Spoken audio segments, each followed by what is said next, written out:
doit pouvoir compter sur le partenaire européen en sus des domaines classiques qui nous interpellent. La problématique de l'immigration, que nous ne voulons pas, dont nous ne voulons pas, que nous ne souhaitons pas. Nous dénonçons ce phénomène plus que vous-même, parce que c'est l'élite de notre jeunesse, à la fin de l'âge, qui périt dans les océans. La problématique de la bonne gouvernance est celle de notre révolution industrielle qui est inéluctable.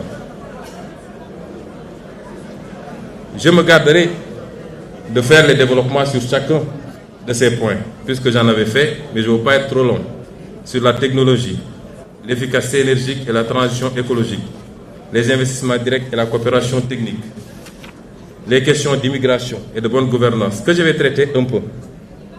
Parce que la malgouvernance et la pauvreté sont le lit de ces tentatives morbides d'exode codifiées sous l'appellation d'immigration clandestine par le peu de perspectives qu'elles offrent aux populations africaines.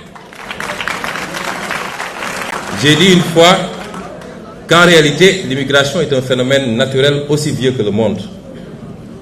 Elle peut être justifiée par deux raisons.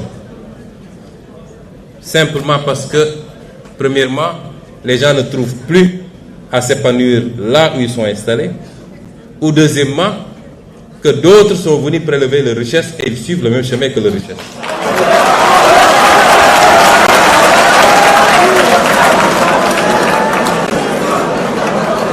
Et je persiste encore à dire à cette jeunesse que malgré tout, la solution ne se trouve pas dans l'immigration.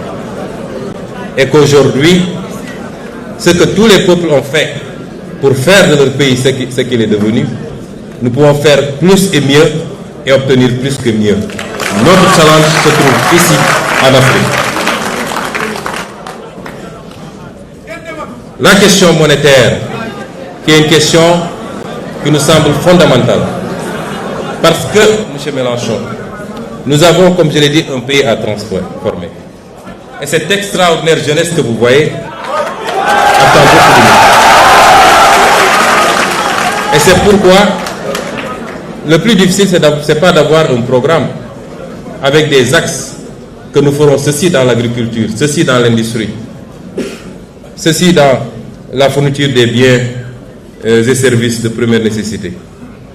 Ce n'est pas ça le plus problématique pour nos pays.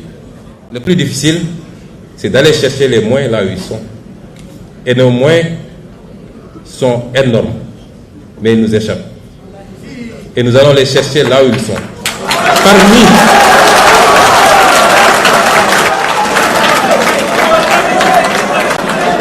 Et sous ce chapitre, je voudrais dire que la monnaie, tout autant que l'impôt, est un puissant levier économique et un instrument de souveraineté. Vous avez tantôt parlé de souveraineté. On ne peut pas en passer, imaginer une seconde que la France puisse avoir une monnaie qui ne lui appartienne pas véritablement. Aucun État digne de ce nom ne doit sous-traiter sa monnaie. Et en guise d'exemple, le général de Gaulle, qu'il avait si bien compris qu'à la veille du débarquement de Normandie, lorsque Winston Churchill lui fit part de l'intention des Américains d'imposer à la France, après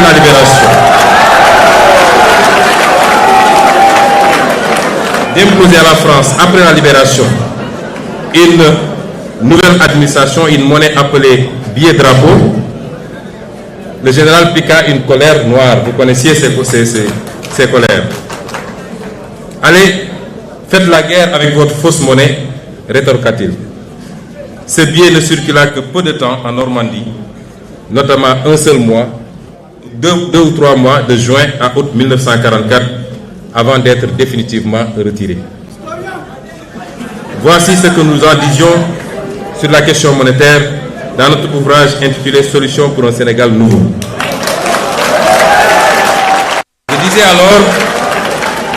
Je disais alors que nous optons sans équivoque pour une sortie prudente de ce système exsangue, car les banques centrales ayant perdu toute initiative de change pour maintenir ce taux de réserve, compriment nos économies et réduisent l'activité interne par une limitation des émissions monétaires. Ce que nous proposons, c'est de restituer à la monnaie ses fonctions d'écoute et de financement de l'économie par la formulation de l'offre des productions à l'exportation et à la consommation intérieure, l'appui aux politiques industrielles et j'en passe et j'en passe.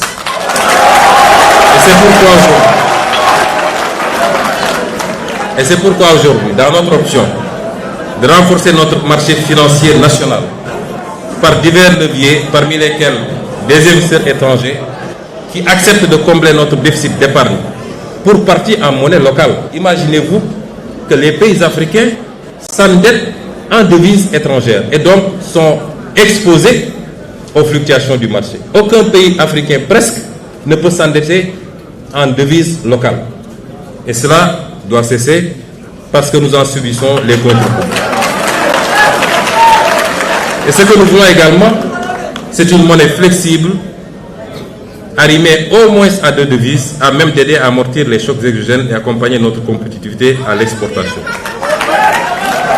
Je ne pourrais pas faire tous les développements sur la question monétaire, mais si j'en parle, c'est que à chaque fois qu'un homme politique africain soulève la question monétaire, il devient le diable incarné.